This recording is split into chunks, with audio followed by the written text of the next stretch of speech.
What's the meaning of bribery?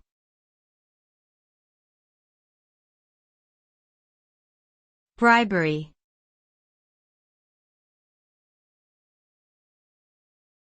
Bribery.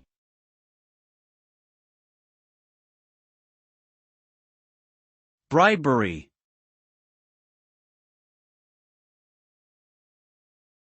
Bribery.